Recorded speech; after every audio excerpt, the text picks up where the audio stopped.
Happy almost June 1st, Draft Crafters. It's Dan, it's JP, and we are almost to the point. And not a beer. This is I not like a beer. how I'm like looking up and down. Yeah, Like, right. To see if you can see in the shot. Yeah. It doesn't actually. Yeah, you can't. That's It funny. It's like the doesn't same thing when exist. people like lean into turns when they're playing video games because it's going to Yeah. help their car turn harder. I love it. No, this is definitely You not. must be a referencing beer. Mario Kart. A little bit. It is 10:23 in the morning on May 30th, which is a Saturday. And admittedly, if there's ever been a time to drink before noon, it's on a Saturday. But usually that has to have football involved. Thank you, sir. I am actually drinking today. This is the wife's new obsession, and apparently the flavor of the summer for everything that's non-alcohol related and some alcohol related. It's the Rocket Pop. This is Bloom's version of it, but Dude, they call it Rocket no. Blast, and everyone is doing Rocket Pop this summer. No, you will never see me do it. I think that is a terrible flavor. You I'm made me not saying- drink that Zool That beer Rocket that was Pop. that was even worse. Yeah, yep. Yeah, I Zool don't was even one, like the little popsicles that are those flavors. Sure, They're just I understand that. gross. Dude, I'm drinking this mostly because it's my way to comment on the season and the fact that there's so many. I've seen so many things. Like last year, the Rocket Pop Bebop was the thing that stood out of Rocket Pops. This year, it seems like everybody is doing a Rocket Pop flavored something as the special edition for the summer. So, and yeah, it's I'm out. definitely it's a combination of like that they actually do put juice in this. So there's a little bit of the cherry concentrate, lime concentrate in there, raspberry concentrate. So that's nice that they have that in there, but still, it's not quite the flavor I'm going for personally. I liked the Nope. cherry that I had in the Kolsch last time, and I like Which some is of a the funny stuff that I story. had. I'm obviously not having a beer on this episode, but I did go get, as you had seen, I sent a pic of one of the. I got a Shorts 6-pack variety pack that I made on my own. okay. You know, Oh, yeah. so because I was gonna go try the cherry Kolsch, so I Right. got that right, dude. I got two other weird ones. Okay. And I hadn't seen them yet. Well, one of them I hadn't seen. So the one I have seen every year, and I've been afraid to try, it's that Bloody Mary Shorts beer. Oh yeah. Mm-hmm. Haven't tried that one, but I have it. But then there's a jalapeno lager. Okay. You'll probably love that. I mean, I don't as know. I lagers love go. spicy stuff. I don't like spicy drinks for some reason. I Yeah, don't know fair. why. Yeah. No, this could actually I be got the worst of both worlds. Then this should be fun to see. Right. And then the other three were just fillers. They were like the Freedom of 78 and the Huma and And the cat grass that you sent. the psychedelic cat grass. Yeah. Yeah. So Yeah. I have Because three we weird were ones both. they got to check into yet. I haven't even tasted them. They're still in the right. fridge. Well, we both had Today. beverage related adventures yesterday and yesterday in the evening. We'll talk about that as we get to about the halfway point of things. But again, hey, look, first off, this will be our last chance to comment on anything before June 1st, because that's Monday and we're not doing a show on Monday. But what % chance do you think this A.J. Brown trade gets done on like June 1st or 2nd? I thought it was 100% chance, but now I'm starting to hear reports of the Philly really just wants the first round pick. No, Oh, okay. nobody's gonna give up first round pick for AJ Brown Sure. at his age. Not at this point. No, His it's just not and gonna his happen. So, attitude. I do think it ends up being New England because they're gonna do right by AJ, and like he loves the Patriots for some reason. Like Sure. his own teammates in Philly roast him because they say he's a bigger Patriots fan than a Philly fan, and he plays for Philly. Which you're obviously fine with that. I'm totally fine with that. But yeah, they can't give up first round pick for him. No Sure. way. So yeah, that'll all be So fun I guess stuff. to answer your question, I don't know, like a 75% chance. Right, it might take a little bit longer. But that's the whole point. The reason why we're talking about this is June 1st is when the contracts flip when it comes to where you can split the cost of a player across 2 seasons so your cap isn't crushed in 1 year. So that's a lot of the reason why you're seeing A.J. Brown wait till the first. Other players that might be, potentially on the move, I'm not sure off the top of my head, but this is when the next wave would happen. So it should be interesting to see where that comes from. But again, once more, we are not looking forward, sir. We are looking back. We are looking back at the 2023 draft class. Now these guys have had 3 seasons under their belts, so now they have an opportunity for us to see where these guys are at. We did the North and the South and the AFC last show. We're doing the East and the West today, and it wasn't a wildly impressive look from the North and the South. We saw a couple teams with some players, and that was about it. Does New England have anything to throw in on this? Dude, New England. So I did not go through all the crazy details and PFF grades like I did last time. I felt like that was kind of irrelevant because we're Hmm. just, It, giving it a matters for feel for certain the guys. draft class. Yeah, but we're not grading.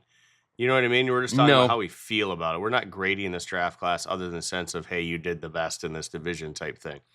So I'm going to try to leave some of that stuff out. But there is one super funny thing with New Hmm. England that will just happen naturally. So let's just go through their draft. It's a huge class, by the It way. is. This was one Let of me those count. massive 1, years. 2, 3, 4, 5, 6, 7, 8, 9, 10, 11, 12. 12. So we're gonna go through it kind of quickly. First thing, first pick, 17th pick overall. My guy, Christian Gonzalez. Hmm. I absolutely love that pick. All I got Crushed to say it. is Pro Bowl. Pro Bowl. Pro Bowl. And again, I want to remind He's a Pro Bowl everybody, player. we aren't on this team yet, but Emmanuel Forbes was picked one spot in front of him. Made me happy Oops. though because Christian Gonzalez was a top 6 player in this class. Hmm. So yeah, Pro Bowl. Enough said. Crush Right. that pick. Their second pick, well, pretty much the rest of the draft is not so great. Well, there's a couple of okay picks, Hmm. but so 46th overall in the second round here, Keon White. Well, he's with the 49ers, so that was a swing and a miss, and I felt like that on Noops. draft day as well. Then we go to Yep. the third round, 76th pick overall, Marte Mapu. Here's where the fun starts. So I need you to keep a tally for me, okay? Okay, sounds good. Guess where Marte Mapu plays? For the Niners? Houston. Oh, okay, gotcha. He plays for Houston. So that's a Mhm. swing and a miss, too. Now we're into the fourth round. There's 3 of these here. So at 107, they take interior lineman Jake Andrews, right? Mhm. Guess who he plays for? I'm guessing he's playing for Houston the way you're setting this up. He's playing for Houston. Uh-huh. Pick 112 in the fourth round, they got a kicker. You can Whoops. guess how I felt about that on draft day. Chad Yeah. Ryland. Well, he's with Arizona. So Okay. Good for swing him and a still miss. being in the league. Then we go to another interior lineman, City So. Where do you Which think we he thought plays, was a Dan? fun did. pick in the fourth round, right? He's got to be in Houston. He's with Houston. Okay, so that's another swing and a miss. All 3 of Mhm. those fourth round picks, all gone. Now we're in the Right. fifth round. There's only one here, but it's also gone. It's a third interior lineman, Antonio Mhm. Mafi. He's with Mhm. the Raiders. Okay. Okay. So the 3 O linemen that are no longer with the team, you can see how outside of Christian Gonzalez, this class is terrible. It's not good for the Absolutely. Patriots. No, but the 6th round is where they started to do a little better here, right? Right. So at 187, Keyshawn Booty, which for the time being, booty, rocking it he's a around. starter Sorry, and he's always had fun with played, that. impactful minutes. So as a Mhm. 6th round pick, I'm calling that a Yeah. win all day. That's a win. That's definitely a win. That's a That's win agreed. all day. So they had how many 4 6th round picks. Right. So now we're on to a punter. They managed to take an infinite amount of interior linemen that are no longer on the team and a kicker and a punter on this class. I mean, I guess you got 12 picks. Right. What better time to do it? But they got Bryce Behringer at 192. Now he is their punter. So Right. I just kind of left that one white. Yeah. It's a win, but also question Yeah. mark. It's sad because I feel like I have to say it's a win because every other pick except for Christian Gonzalez, in the 'cause- other rounds have been misses. He's a 6th rounder and he's still on the team. So that's kind of Yeah. a win, but I understand where you don't even believe on spending any draft capital on a kicker or a punter. So, No, I'm not punting. I'm just going for it on 4th down every time. I'm Dan Campbell. I mean, you're not wrong. Another 6th round pick at 210, right? They got Demario Douglas. Now he's a rotational player and plays Sure. some special teams in the 6th round. I think I would call that a win. Mhm. So, his rookie You have different year, expectations in 6th round. different expectations for sure. Now we've got another 6th round pick at 214. Okay, Mm-hmm. this is a mere speed, right? Is he? Where is he? Where do you The think he plays? CFL? Where do you think he plays? The Toronto Argonauts. Houston. Oh, there you go. 4. 4. We're up to 4, Dan. Like, were they just drafting for Houston? It feels like that's 4 players from one draft class that all went to the same team, like a different team. And then finally, just to put a bow on the Patriots here, Their only 7th round pick at 245. They take Isaiah Bolden, and this is where you probably would have been closer. He does indeed play for the UFL. So out of 12, they only have 4 people on the team still, and one of them which is a punter. And they have 4 that are playing for Houston. Yes. That's kind of funny. Now, again, you have the tie-in with Caserio, who used to work for New England over in Houston. So maybe he's just getting tipped off by the guys in New England being like, hey, we didn't like him, but maybe you will. Go for it. That's really funny to see that many players play for one other team out of one draft class. Like, that's a hilarious little anomaly. But yeah, when you take 12 swings and you get 2.5 starters. Yeah, well, and here's another funny thing. 2 of the 4 that are there, so one of the 4 is a punter, right? 2 of the remaining 3 are both wide receivers. How did we start the show? They're trying to trade for A.J. Brown. So even though those were wins in the 6th round, they're not. Yeah, you know what I mean? They're not foundational pieces. This draft class is Christian Gonzalez. As much as I love him, I don't see any world where they win today. No, definitely not.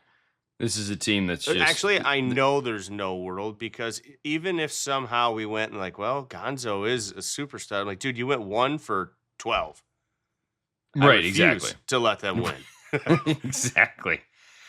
Well, we're going to jump over to the New York Jets, their nemesis in the division.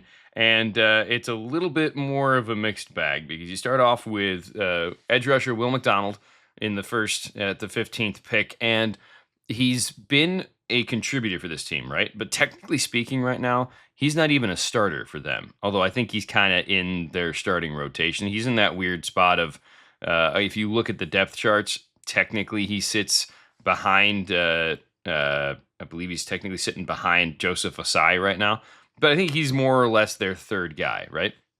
That being said, if you're 3 seasons in and you're more or less the 3rd guy, he's had 21 sacks, 21 and a half sacks. He had 25 tackles for a loss, which is interesting that those numbers work out the way that they do, because usually you see a few more tackles for loss as opposed to just sacks. But the biggest thing with him and why he's still sitting in the white category for me, is the dude has missed so many tackles. Like, I know we usually talk about missed tackles being a bit of a nebulous concept, especially when it comes to linebackers. But this is an edge guy who I think, because of his size at 6'3", 240, probably gets pushed around a little bit. Maybe doesn't have quite as long of arms in the run game, but he has missed a lot of tackles over the last 3 seasons, and that's why he's kind of in that weird spot of, if he steps up this year, maybe gets another contract, maybe then he's a green pick. But I cannot put him there yet when it comes to how things have played out so far for him over the course of the first 3 years. Obviously, they liked him better than Jermaine Johnson because they kept him on the team and shipped out Johnson in that trade for Travondre Sweat, but here we are. In the 2nd round, your boy Joe Tippmann got picked up. 12th pick in the 7th round, 2nd round. Be nice to him still. No, right. I will be nice to him. He's a green, man. I mean, he hasn't been transcendent, but he has been solid, right? When you look at the PFF grades, and again, we talk about that making sense more for linemen as a way to chart things out. 61, 73, 66. And he started both at center and at guard for them. So he's given that positional versatility for them to have a piece on their line that they can move around if they need to. And I think he's set to start again this year at guard when you look at how they have things set up with Josh Myers playing center. So he seems like he's going to continue to be a good piece of that offensive line. And again, when you're playing above average, we'll take it, right? So he has helped solidify that line, because again, they had Elijah Vera Tucker, who was nice when he was healthy, but he could never stay healthy. So Joe Tippmann is a good piece to put in there. And again, he's been solidly above average his entire career, which is not something you can always say about offensive linemen in the NFL. Some guys take a little while to get the hang of it. Joe Tippmann has gotten the hang of it. That is a green pick for the Jets. Didn't have a 3rd rounder, so go to the 4th round. Well, that was Carter Warren. He was cut, and he went to Miami. And if you are going to Miami... That's good news. I'll get there next. All right. Let's say, but if you're going to Miami at this point with the state of their offensive line, that's a sign. Next pick in the 5th round, the 8th pick, Israel Abanikanda. Seemed like a fun opportunity in the 5th round to grab a guy who had a great career at Pitt and seemed like you might be able to do something. Dude has been cut 3 times and is a free agent right now. So that's a miss. That's 2 reds in a row. Now, I kind of liked him. Yeah, he seemed like a fun flyer in the 5th round, and clearly that didn't work out. But again, we're into day 3, so we talked about there's no busts in day 3, but you can still have this be a red pick if they just didn't contribute to your team. Zaire Barnes, linebacker they grabbed at the 7th pick in the 6th round. He's played a little bit of special teams for them, had a few snaps, but he's also on the Giants now, so he's a red pick. And then Jarek Bernard Converse was cut as the 6th rounder and the 27th pick. He's also playing for the Giants now. And then Zach Kuntz in the 7th round has been cut by 2 different teams. So basically, day 3, no one's on the team anymore. And some of those guys have been cut from multiple teams. So the entire day 3 is a wash. Between them and New England? Well, it's got to be New England because while Tippmann and McDonald are like Tippmann's a green, McDonald's a white, New England still got Gonzo. And Gonzo is better than both of them. No offense to Tippmann. I like him. And I knew you were going to go there, and I knew I was going to go there. I'm just going to foreshadow. And here's a stupid thing. I still refuse to let New England win today because they drafted so poorly. But they also beat Miami. And here's why. And I don't care about Miami. When was the last good draft for Miami? Well, hold on. The first reason why Miami auto loses is because you were stupid. And due to the Tom Brady and Sean Payton tampering, they didn't even have a first-round pick. So you're already like not. I refuse to let them win because they got in trouble and lost a pick, which I know how that feels as a Patriots fan. So, yeah, you're dumb. But then second round, before we did this exercise, did you? Well, I guess I don't. Without looking it up, where does Cam Smith play? Yeah, no, I don't know. I can't remember. If you had to guess, he was in the NFL still, though, right? He was for a bit. He was a rotational corner. Yeah, he definitely plays for the Columbus Aviators in the UFL. Wow, okay. I didn't even think Columbus had a team in the UFL. I did not either. That must be new this year. Columbus Aviators. Yep, that's where he is listed. Because I couldn't find him on the depth chart, so I just did a little Wikipedia of him. And yeah, South Carolina's Cam Smith. Says he's number 9 for Columbus Aviators. Okay, so maybe the Michigan Panthers became the Columbus Aviators. I don't know. Yeah, because the Panthers are gone. I know that. But anyway, so you got in trouble, and your first round pick was taken. Now your first overall pick that you had, pick 51, is in the UFL, not even in the NFL anymore. So that's terrible. Yes, third round at 84. Devin A. Chain, enough said. Definitely infinitely. Well, here's the thing. That's the good pick they made. I can't say infinitely better than what I ever believed. I always he's an exciting player, but it was I don't think he's going to stay healthy in the NFL was my main thing. It still might be true. We're only 3 years into this, and he has missed some games. So. Well, now that he's gotten paid, this is when it'll be interesting. Right. So, I mean, yeah, but 3 years in, this looks like a win, especially at 84. I mean, with the way people were talking about him, I thought he was going to be in a second round too, and I was like, come on, no way. But so I'll give him credit. They crushed that pick. Even if he does end up hurt, they still crushed it. For a third round pick, I'll take that. 3 years of what he's done so far, yeah, I'll take it. Now we're all the way into the 6th round because they didn't have a 4th or 5th. 6th round. At 197, they take Elijah Higgins. Okay, he plays for the Cardinals, so that's a swing and a miss. Hey, that's kind of fun because he played for Stanford in college, so now he's gone from a Cardinal to the Cardinals. That's nice. That's symmetry. Fair. Yeah, I like it. Trying to find positives for Miami here. Finally, sad times. Go blue. They let Ryan Haynes go to the Titans. So that is another miss. So they have 3 of their 4 picks not on the team anymore. They got penalized their first round pick, and they got Devin A. Chain. And he's basically the only player on that whole damn team.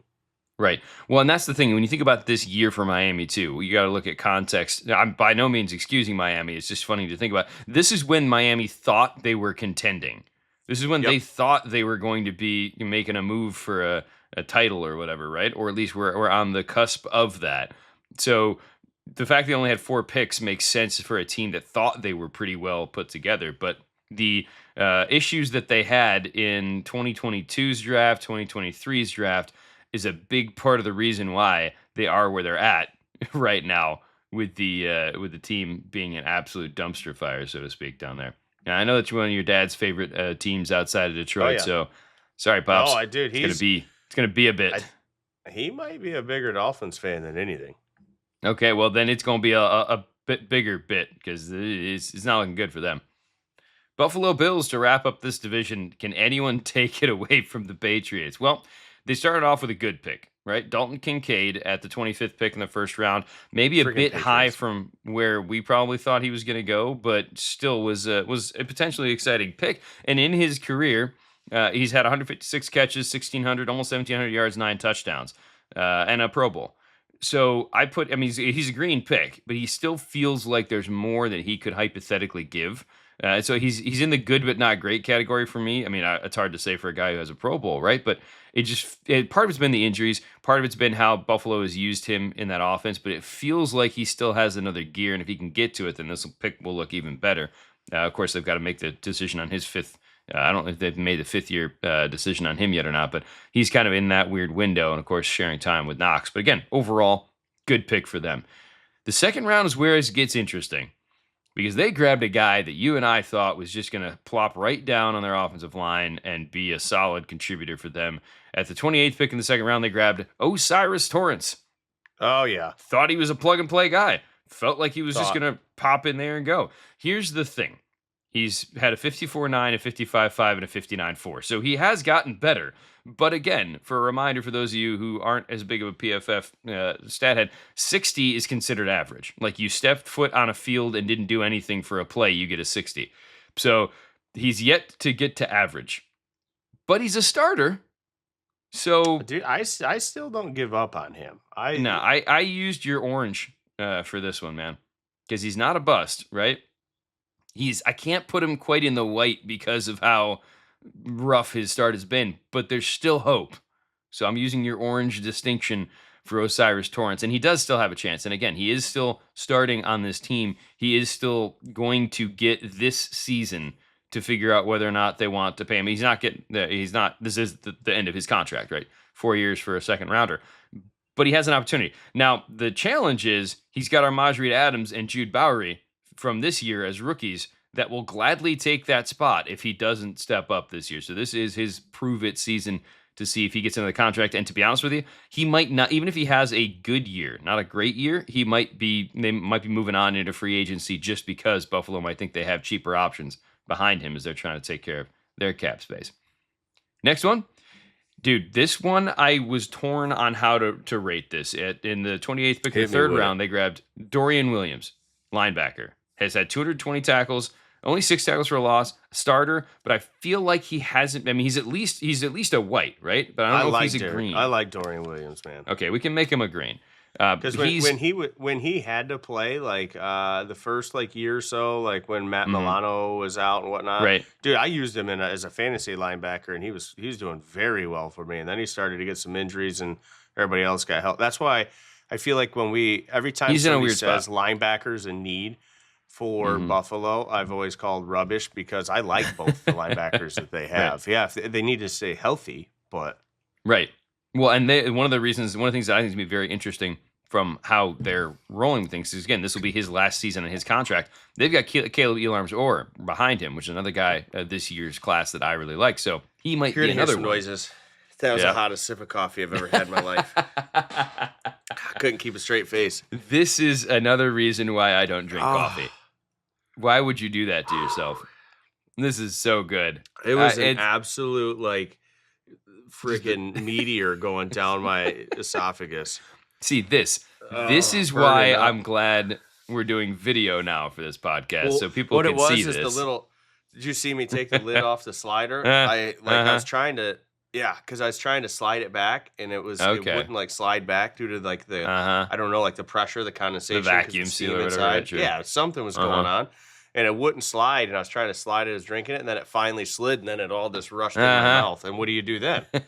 If you find out it's super hot, you have a choice. Yeah, spit it out on the floor, spit it back in the cup? No, that ruins the rest of coffee. So what do? You swallow it. And here we are. And now you won't taste coffee for the rest of the day, and that'll be fun for you too. So. All right, sorry for that derail. I have no idea what you're even talking about. You're good, man. I was absolutely loving that. No, we were talking about how Dorian Williams is in a fun spot because again they've got Caleb Elam or behind him. So basically, My both of God. these players, both Osiris Torrance and Dorian Williams, could have above average seasons and end up not on this team next year because the Bills think they have cheaper options that are going to be similar production behind them. Whether or not they will or not is another question. So Williams is a green, but he's a green that might not get a second contract because of how things are set up right now. in And Buffalo. remind me, I don't know, it'd be what interesting. what round did he go in? He was the end of the third, so the 28th pick of the third. Okay, I was And gonna so, say yeah, if for the he's a day production he 3 had, pick, if you get 3 years of some contributions, like right? it's not awful, but I'm yeah, putting day 2 no, pick, it's rough. he's still in the green. If he leaves, I do think he is. for now. If he leaves, yeah, I'm yeah. just saying I agree with you because I was gonna say no way. I think he's green even if he's not on the team next year because you got 3 years of contribution out of him. Right. But in the third round, I think I just feel like if it's a day 1 or a day 2 pick, you need a second contract to be green, unless you Okay. just crushed it and they can't afford you. Right. I don't know. I feel like you got to hit on those picks. You know what I mean? I agree Agreed. harder. Yeah, but I also think it depends on the context of the team too. Like a team like Buffalo that is has got some expensive contracts and is in win now mode. You got to trim somewhere on your roster, and so depending on how much Yeah. money those guys command. Now again, they're at cheaper positions at linebacker and guard, although guard's getting more expensive these days too.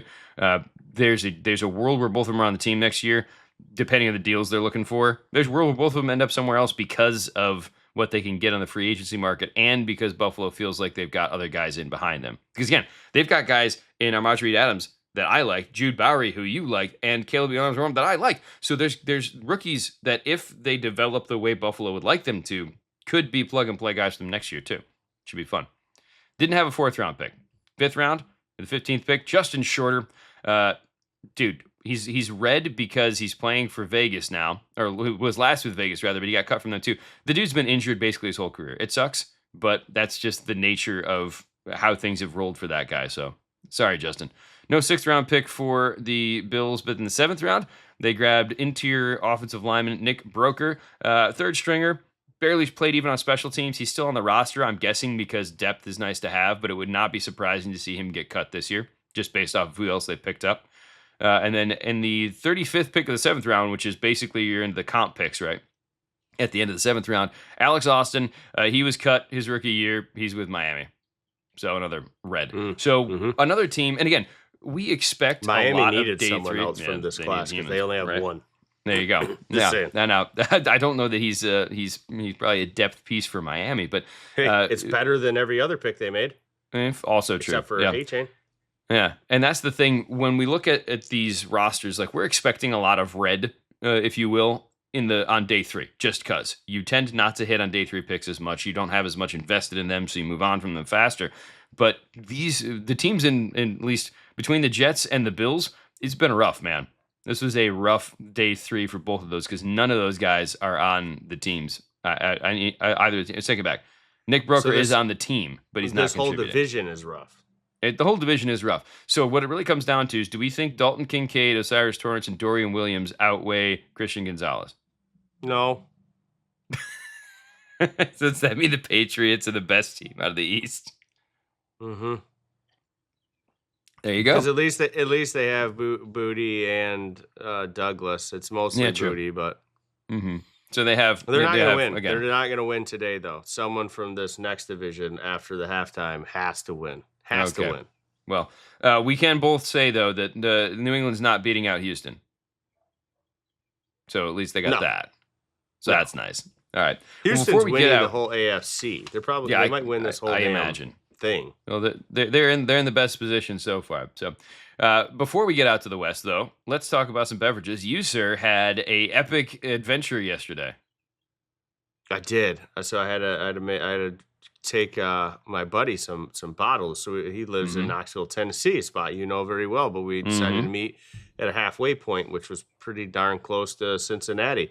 So we met there and gave him some bourbon bottles. How could you not convince him to go across the river and do this in Kentucky?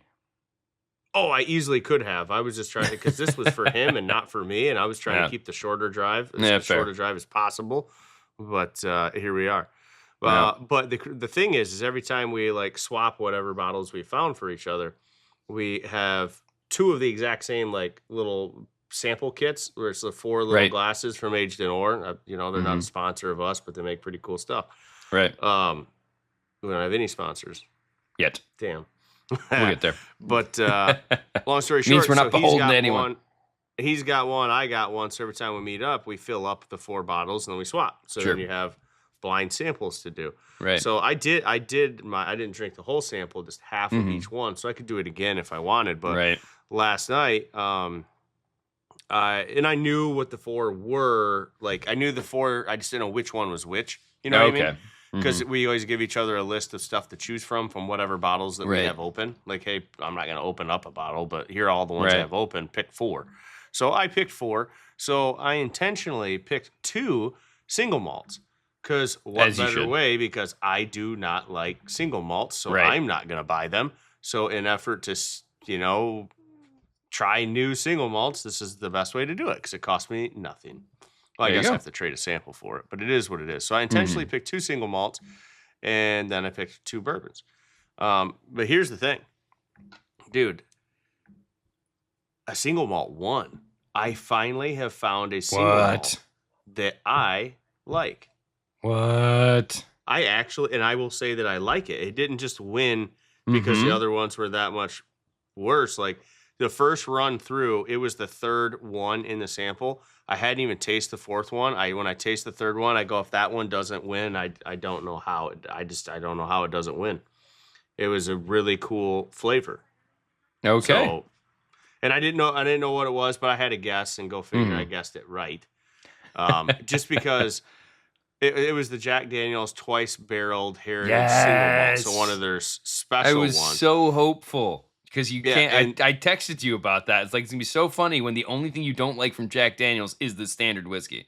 Yes, and that's why it's like this does taste really, really good, and I feel like Jack does an awesome job of pulling off the stuff they never used to make. Exactly. You know what I mean? So I was like, I just have a feeling this is the Jack Daniel's. I don't know because I'm not a big single malt guy and I've never had it. Right. But it won by an absolute friggin' landslide. The other 3 were okay, but I wouldn't have bought the other 3 if I had a chance. So here's what they were. The slam dunk last place was the Tennessee Chattanooga one. And I forget forgive me, maybe the next episode I'll figure out what they were because he just wrote that. I don't know. I forget like what it actually, which bottle of their line it was. But dude, I took it was the 4th one and I took a sip of it. So coming off from 3 where JD, I was like, that one wins. I don't know how anyone beats it. Then I go, and that one's last because it's just, dude, it tasted. It wasn't just because you drank the good one before it, right? No. 100% no. I didn't even include it in the lineup the rest of the time. I just threw it to the side. I'm like, here last. Oh, wow. It tasted like you took a bunch of veggies and put them in a blender and blended them up and then cut fresh jalapenos on it. There was a super earthy vegetal, like it was a punch in the face of some sort of vegetable juice. And then some sort of spiciness that reminded me of a jalapeno too in there. And that's what it tasted like. Like, I didn't hate it, but I was all like, dude, if you ever made a bourbon Bloody Mary, like, use this stuff. This would be great in there. Other than that, I have no purpose for it. So that was. Was that? Oh, are you thinking that was one of like the experimental batches or something? I have no idea. I'll find out. He wrote it on the side of the little sample bottle, but I have it upstairs. So that's why I said I'll include it, and then I'll open the next show and clarify what it was. I will tell you this much: they have a. I think you would have noticed though, because it doesn't look in the bottle like it's a standard bourbon color, but they have a spiced cacao infused one right now. That's a high malt bourbon liqueur infused with 2 types of dried chilies and a bunch of coconuts. I'm guessing that's not what you had, dude. I wonder if that's it. Well, it looks kind of reddish though. So it's more of a liqueur than a straight bourbon. So I don't know, or a straight whiskey rather. So I don't know. We'll have to see. We'll play that game, next time we get out there. But all that to say, you like a Jack Daniel's single malt. It's the chat. I just found it in our text. Okay. So scrolling back. It's the Chattanooga Founders bottle. Okay, so yeah, that's a different one. But then just real quick, second place was the Old Fitzgerald 8-year. Hmm. And then third place, I never even heard of this. It's, I don't even know how to say it. Andalusia single Yeah, malt. good work. Proud of you. Why, is that how you say it? Yeah, Andalusia. Yep. Oh, okay. Andalusia is a Yeah. part of Spain, I believe. Okay. Well, that came in third place.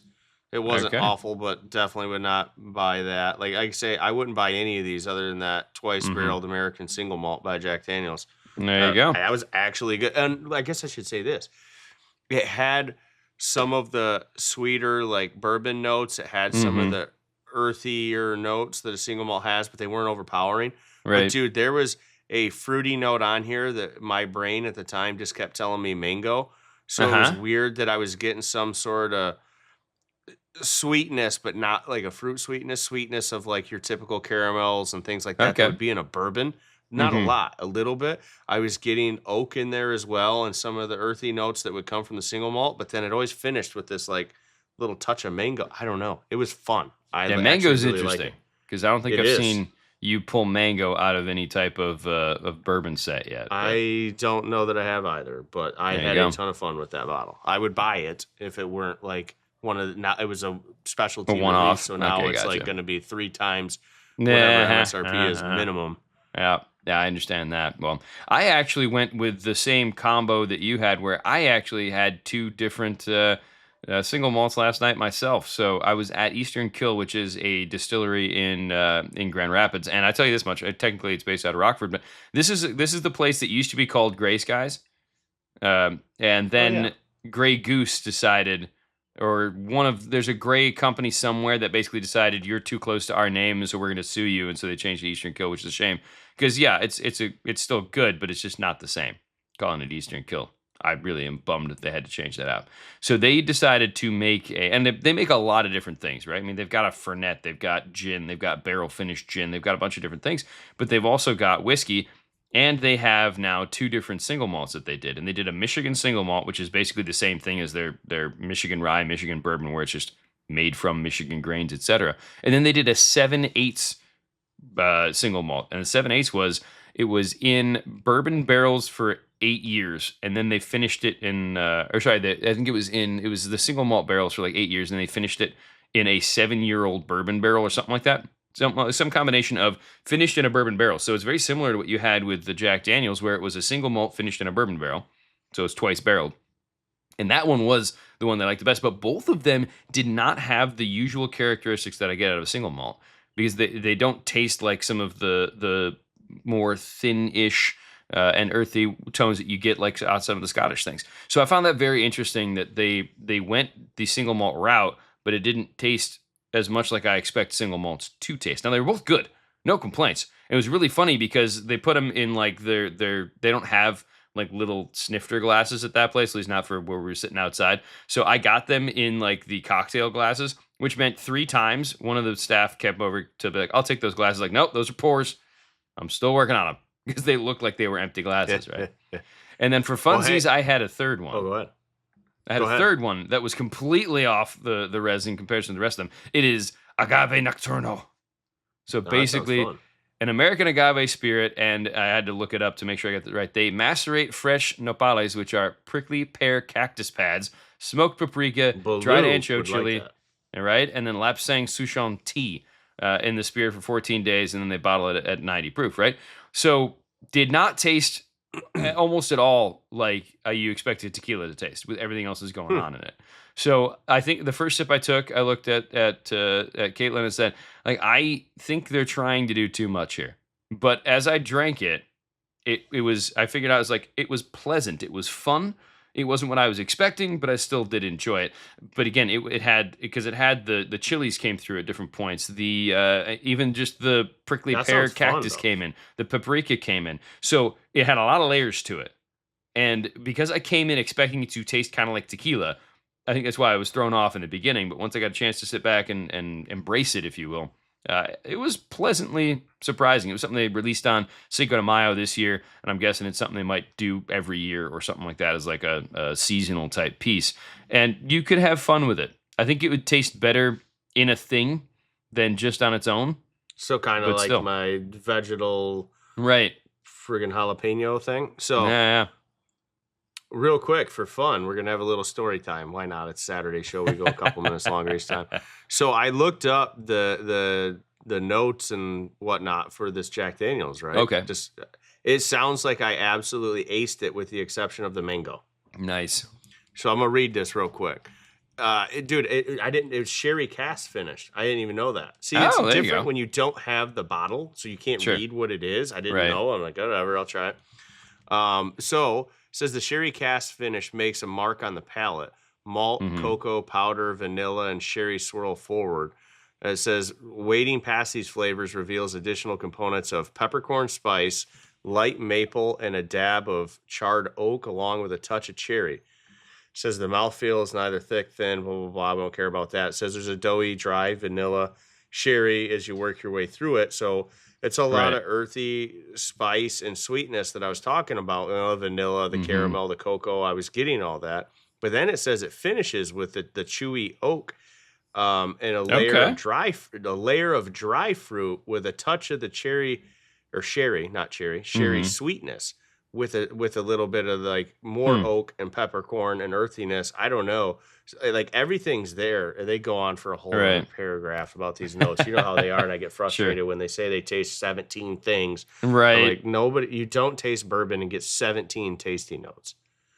Sure. But long story short, like that is 100% what I tasted. Only I'm telling you, there's something a little more tropical on the back end for me, the way it hits on the finish. So I'll be curious. You're gonna have to let me know. I agree. You're gonna have to let me know when you try it next time if you still get that mango or if it acts differently the next time around. I will tell you this though, that bottle retailed for $70 when it first came out. Yeah, it's like in 2022, $70. Yeah, now it's probably going for 200. $350, $400. Yeah, it's somewhere between $230 and $350 ish, somewhere in that ballpark. So yeah, it's kind of fun the way that works out. So.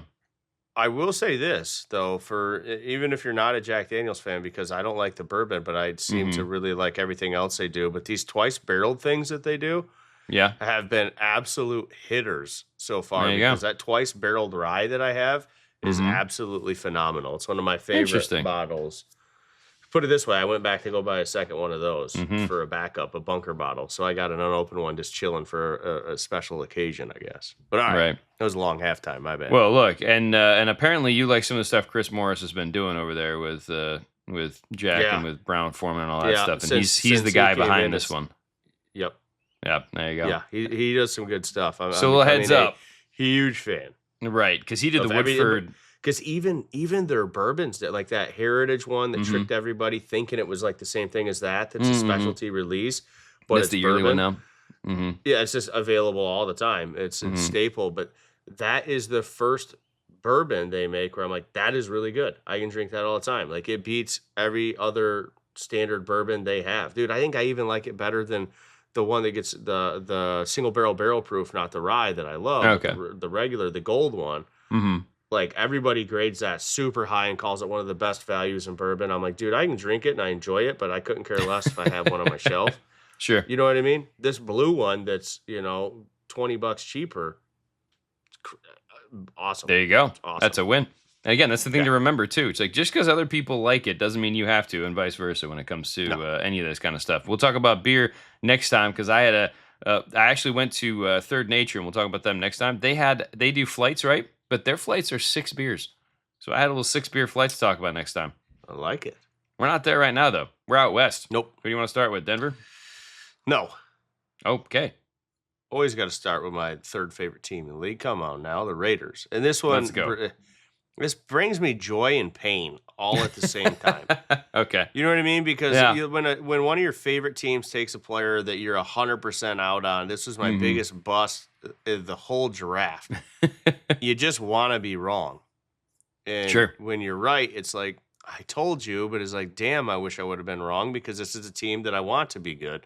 Right. Tyree Wilson, he's on the Saints. I think he's on the Saints now. 7th overall pick, dude, and I think I had a day 3 grade on this guy. Right. Like he was all traits and nothing else. Like couldn't believe it. But and again, let's remember, continue to He was what, the 7th pick in the first round? 7th overall pick, yeah. Got traded for the 219th pick this year. Yep. So which is what? A day 3 pick. Told yeah. you. It was him. I take it back. Sorry. It was him and a 7th. I did this wrong. Him and a 7th for a 5th round pick. So slightly better. Still not good. Still a lot of loss in that pick. Okay, now we're into the second round, 35th pick overall. This is Michael Mayer. This is one that I think you would just have white, maybe. I don't know. The only reason, like, I feel like it's green because he's good enough. Like, I feel like he could replace probably half the starting tight ends. Right, that's the fun part. You know what I mean? Mm-hmm. But I feel like it could also be green if this year, now that they're starting to build a competent staff and roster, if they can find a way to run the 2 tight end sets, like, this could be really cool with him and Bowers. You know what I mean? But I don't know. It's more green than yeah. But red, when you also look white. at because 3 seasons, 83 catches, 788 yards, and 3 touchdowns. It's the 35th pick. Well, right, and that's my point. That's why he's in that we don't know yet range. But this is his season to prove himself and whether or not he's going to get another contract out of this team. Right. And I don't know. To be determined, but like I say, it's a light green. He needs to be spectacular. Yep. It's a light green. And then the third round, this is the one that I had a complete meltdown on draft day, and then go figure, then all the jokes still go on about it. Because I remember saying to you, I was like, dude, I think they just drafted the wrong Byron Young. Mm-hmm. And we'll never know, but they drafted the D tackle from Alabama, not my edge rusher / linebacker that I love that the Rams got. Right. So absolute miss there. He's playing for the huge Eagles. whiff. Yeah. He's not really playing for the Eagles. He's on the Eagles roster, but he's not really playing for the Eagles. I still think they just wrote down the wrong college on the card. Is what it was. Well, yeah, exactly. That's tough stuff. And given how dysfunctional that franchise was at the time, yeah, I believe it. Yep, pretty much. Then we have another third round pick here, 100 overall. I'm going to go ahead and put this one green for sure. I mean, I know it's the third round pick, so you're expecting a little more, but it's pick 100. Trey Tucker has been for a 5'8", 182 guy. He's got 123 grabs in his 3-year career. Over 1,500 yards, 10 touchdowns. I mean, and he's got some rushing stats out there. Like, yeah, this is green, man. Yeah, he's been out there. He's been available, which is not something you can say for all the guys in Vegas. And the fun thing about this one is, yeah, I can pat myself on the back for Tyree Wilson and Byron Young, but this is where they got me. I was like, dude, that's a wasted pick. And sure, there could have been better picks, and I can't recall who I had there. Maybe it was better, maybe it's worse, but I just know it's a whiff for me because I just said it was a wasted pick. Right. And I really, truly felt that. Like a 5'8", 180-pound wide receiver from Cincinnati is like, dude, I don't see it working out. But then we're on Ja'Cory Bennett, and just the same as Byron Young, he plays for the Eagles. Sure. And he's a guy I was pleasantly surprised thinking he might be a fun pickup on day 3 for them, and it just didn't work out. But the Eagles think he can still give them some back-end benefit to that team. But, yeah, that's a miss, obviously, for the Raiders. Yeah, big miss. And like I said, that was 104. And then they got another 4th-round pick at 135, Aiden O'Connell. I don't know what to do. It's not red. No, it's not red. But I don't know that it's green either. But they've got some starting games out of him, despite not wanting to. But, I mean, there's value in having a competent backup. And he might be that. But then it's also can't be green because you've got Mendoza and you've got Cousins and that's the biggest reason why. He might be an why. odd man out. Right, that's the big. I think he's still going to be on the roster, right? But because he is a guy that if they cut him, he's not making it through waivers. Someone's going to grab him as a backup. There's no doubt. But he also wasn't a good enough player for them to feel good about having him start for a while. Now, mind you, part of it's because Cousins is coming in for a song because of the deal he had with the Falcons. He doesn't have to get paid hardly anything to play for the Raiders this year. But still, you didn't feel good enough about Aiden O'Connell to not bring in Kirk Cousins, and you drafted Fernando Mendoza. So White is fine because they've gotten some use out of him, but he's not a long-term piece for them. Chris Smith, the 5th-round pick, 170 overall here. He went to, don't quote me on this, I know his last team was the Jets, but in between might have been it was like the Rams or the Titans. But either way, and I think he was only on maybe the practice squad even with the Jets. So either way, it doesn't matter. That's a miss too, Right. because he's not on the team, and I don't even know if he's on any team. No, now. he So his just last got he just got cut from the IR like this month. So Oh, well, there you go. From the Jets? Yeah, that's what I thought. Then we got Amari Burney in the 6th round, pick 203 here. Last I knew, he was with the Titans practice squad. Sure, I believe you. But again, still a red, not on the team. Not on the team. And then you got the Nesta Jade Silvera. Such a great name. In the 7th round, 231 overall. I think he's played for 5 teams now, Dan. I believe it. Yeah. I don't know if he's on a team at this. I don't even know if he's on a practice squad. But I was tracking like his journey through the NFL, and I think he's playing for the Battlehawks. Okay, that makes sense. A little UFL action. Yeah. Sure, I believe that just because of the twists and turns. Because he was with the Chargers for part of last season. So yeah. So here we are talking about the Patriots still in first place through 5 teams. It's not what you're hoping for. It really isn't. There's no way they're going to win this thing. I can't. Well, I can't allow it. Well, we're not gonna try to. You know what? Even if they are the best, I'm gonna say there's no winner. Nobody wins today. All right, that's one way to look at it. Well, let's go with the Kansas City Chiefs, who were picking towards the end of the round just because of where they were at that point in time, right? So, in the 31st pick of the first round, my man Felix Anudike Uzamoa, FAU. I was so stoked about this guy as much as I hated him going to Kansas City. Thought it was going to be great. He's had 3 sacks. Missed. He's had 41 tackles. He is a backup at best on this team. 53-4, 61-2 when you look at his PFF grades. And a hamstring kept him out of 2025, the entirety of 2025, which I'm not saying hamstring injuries aren't a pain in the butt, and they all have different recovery times. But also, you feel like if he had been contributing more those first 2 seasons, Kansas City wouldn't have put him on the IR for a hamstring. So he's still on the roster, right? And this is a team that still isn't 100% settled at that second edge rusher spot opposite Karlaftis. So if there's a time for him to do it, it's now.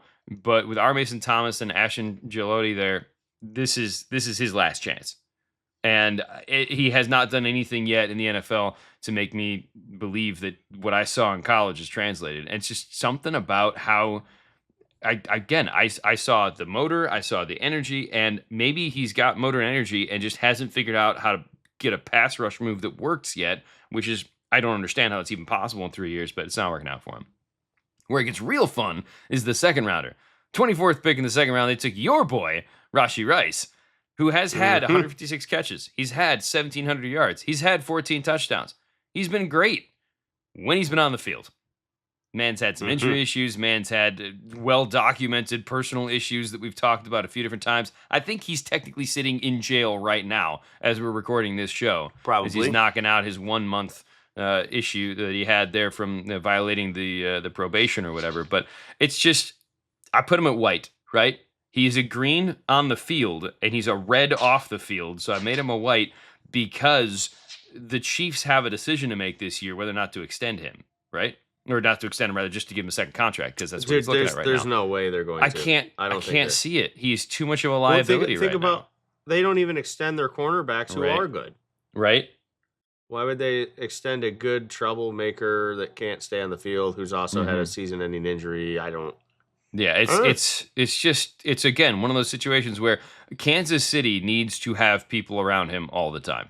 Like, they need to have staffers who are going to, help him to make better choices until he's going to make them on his own. It's just what it is. Third round, Wanya Morris. I have him, I think the 29th pick. I've got him as a red, dude. He's been a backup most of his career. He started part of 2024. He is yet to get above the 50 to 60 mark. And they've drafted and picked up guys to take the spot that he's supposed to be in, right? They got Josh Simmons. They got Kingsley. They brought in Jalen Moore last year, and Moore is the guy who's starting in front of him right now.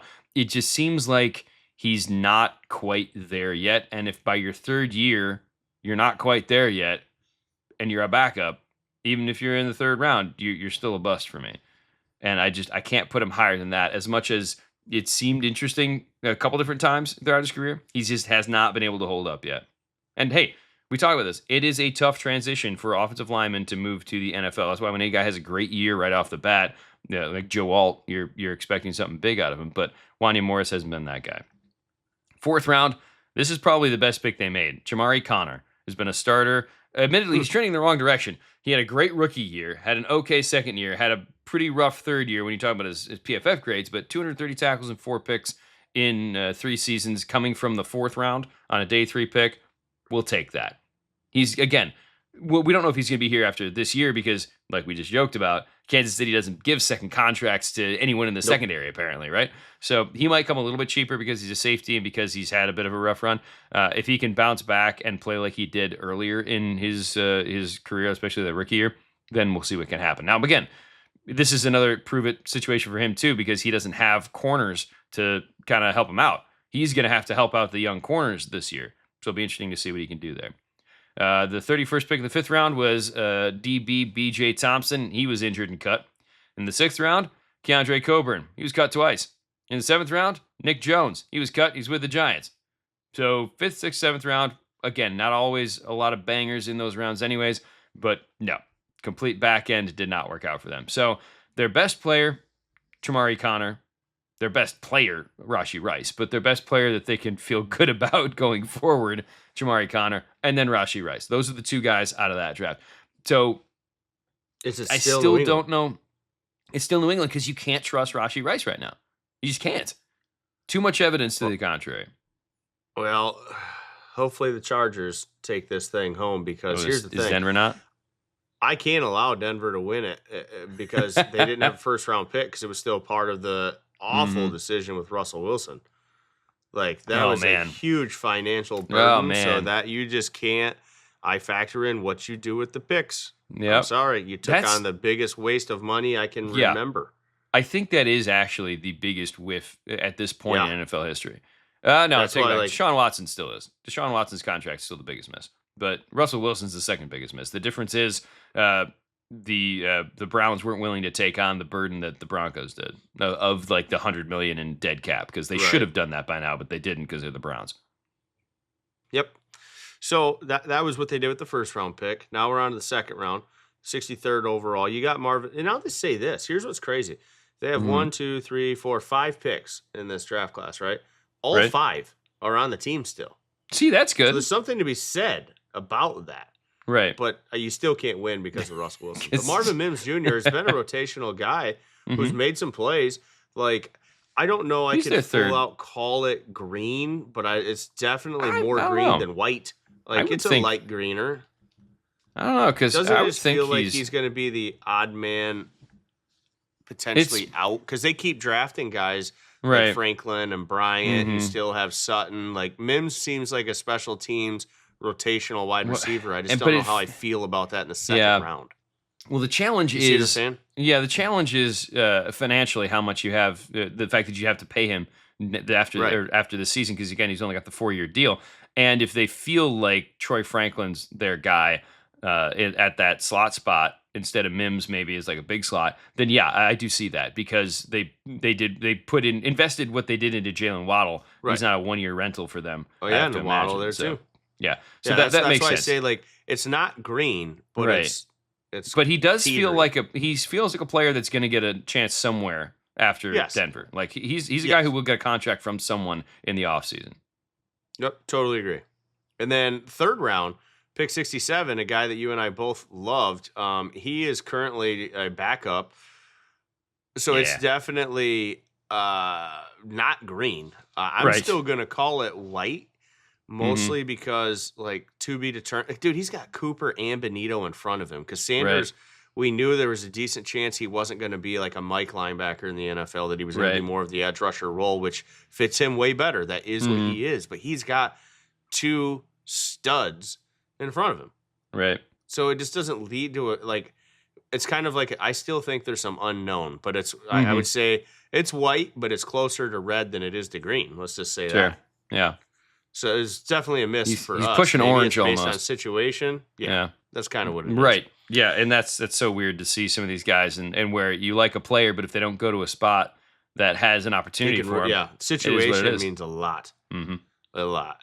Now, their other third-round pick, 83 overall, I was a huge fan of this pick on draft day. I always defend all these Iowa guys. I'm telling you, it just works for me. I don't know why. He's a starting cornerback from him. He's played great. Riley Moss, that is a green pick. Yep. If you find a starting corner in the third round, like it's hard to find a starting corner in the first round. Right. Corners are a risky position, man. Yeah, which again is why it cracks me up with what Kansas City does, just letting them fly. Yeah, after the contract, we can get another one. Let them go. Right.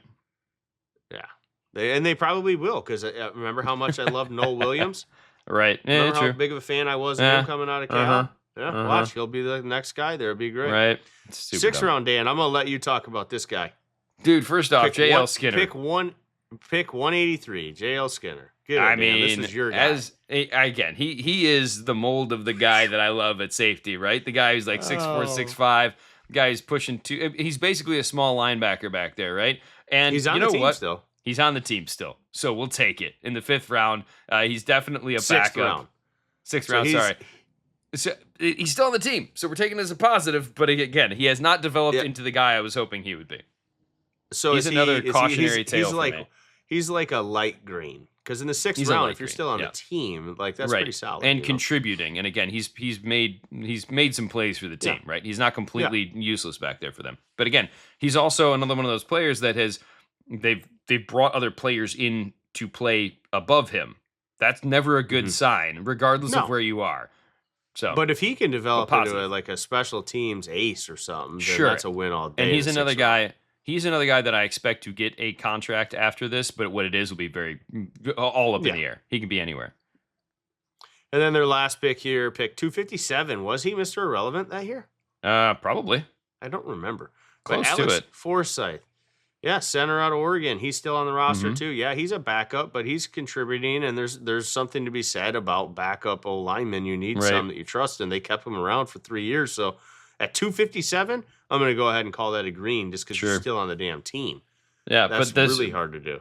But this is where the irony comes in that you've given them a very good draft, right? Class, like grades all the way across the board. Because even more so than New England. Nope, can't do it. But with Russell Wilson just dragging that whole draft class down, like the anchor that he has become at this point in his career. And again, reminder for anybody who's young enough to maybe only have seen highlights of Russell Wilson with Seattle, there was a while there where let Russ cook made sense. He was a very good quarterback for a window of time, but he is cooked now. Sorry, bud. Los Angeles Chargers, to wrap it up for this run through the AFC, can they unseat the Patriots? Well, they started off with a green in the lesser sense of the terms, light green, right? Quentin Johnston with the 21st pick. We both loved him coming out of TCU. He's had some issues with drops here and there, but 144 catches, 1,800 yards, almost 1,900 yards, 18 touchdowns. He's a starter, right? But it still feels like every year there's kind of a question mark attached to it for him. Nah, at least I feel in my good heart. I feel good about Q. He's still a green. I like him. Still a green, but I'm just nervous about Q. Just kind of how we've always been there. But again, he's been a good contributor for them, and I now was he's got super high on him till he had the baby hands, and then cooled off. Yeah, and moved fair. him down a little bit. Well, he's got Ladd on the team now with him. They've got Gadsden. They have Mike McDonald running the offense. So I'll be very curious to see how things go for him and everybody else on this team offensively. In the 2nd round, they grabbed my boy at the 23rd pick, edge rusher Tuli Tuipulotu. Love that name. Loved everything about him coming out as a 2nd round guy, right? 26 sacks, 39 tackles for a loss. Had 13 sacks last season and a Pro Bowler. This is a green. I mean, he's been a great player for them. He is the best edge rusher on that team. In the 3rd round, they grabbed linebacker Diane Henley. Henley, dude, he's had 266 tackles. He's had 12 tackles for a loss. He had 4.5 sacks. He's a 2-year starter. That's a green. 3rd round. That's exactly what you want to start your draft class. So I feel good. Chargers 3 really good picks. And then we get into day 3, which we've talked about isn't necessarily always as good, but I have some hope for you. Darius Davis is a backup has had a handful of catches and reps. He's a smaller guy, as a wide receiver. They picked up in the 4th round. He was a kick returner coming into the last couple seasons, but with Keaton Mitchell on the team, he's probably their backup kick returner now. But again, he's in that white category. He's probably not getting a second contract from this team, but he's contributed. He's been a piece of your team. He's still on the team, and he's a 4th rounder. So he's done enough to kind of put him in that meh category, if you will. 5th rounder, the 21st pick, they grabbed interior offensive lineman Jordan McFadden. He's cut twice, back up in Chicago. So that's a no. That's a miss. 6th rounder, I know you like this guy. This is in the 23rd pick, defensive tackle Scott Matlock. The reason why you like him, he played some fullback last year. He's back on the defensive tackle that is rotation. Fun. He is a backup. There's no doubt. He's still on the team. I'm pretty sure, right? But he's he's on the depth charts. But he's like a 3rd string defensive tackle. So will he make the team this year is a question, right? So he's kind of still in the white because, again, as a 6th rounder, he did something, right? And then the reason why I've referenced the Toronto Argonauts at least once today is because Max Duggan, the quarterback from TCU that broke some Michigan hearts there for a minute back a few years ago, he was playing for the UFL, the Seattle Battlehawks, St. Louis Battlehawks, and then he played for a minute, got cut from the CFL from the Toronto Argonauts after this last season. So again, it's a miss. It's a 7th round quarterback, so at that point, you're just hoping for a backup, but he wasn't even able to hang on as the backup. So that being said, Charger fans, you do win today. You got 3 good picks out of your first 3 picks, and that unfortunately, you don't beat the Texans. No, not better than the Texans, but they are better than the Patriots. Everyone else today. Yeah, everyone else today, at least better than the Patriots. Denver Broncos fans, we apologize. The good news is this doesn't have any bearing on how your team's going to do this year, but you couldn't win when you lost with Russ. Sorry. That was such a huge miss for them. I didn't like that when it happened. I thought they gave up too much to get him. Way too much. And was it 2 first-round picks, 2022, 2023? Yeah. And I think there was something else in there. Yeah. And then you gave him a contract, too, because that was the whole point. The reason why he wanted out of Seattle. Seattle wasn't going to pay him. And oof. That's all I'm going to say with all that. So sorry, Denver. I'm sorry. The picks hurt. The picks hurt even more than the money to me, though, because the picks jeopardize. If you can find a way to manipulate a salary cap or eat it, as or they do whatever, but you can't. There's no way to work around not having picks. Right. Exactly. Especially 1st-round picks. Back right. to back. You got to trade other things to get back into that situation. But congratulations to the Houston Texans from 2023, at least, the best team coming out of the AFC. You know what that means, though, dude? Next week, it's the NFC. Will anybody be able to top Houston? East. I don't know. It's going to be fun to see next time. The Draft Draft.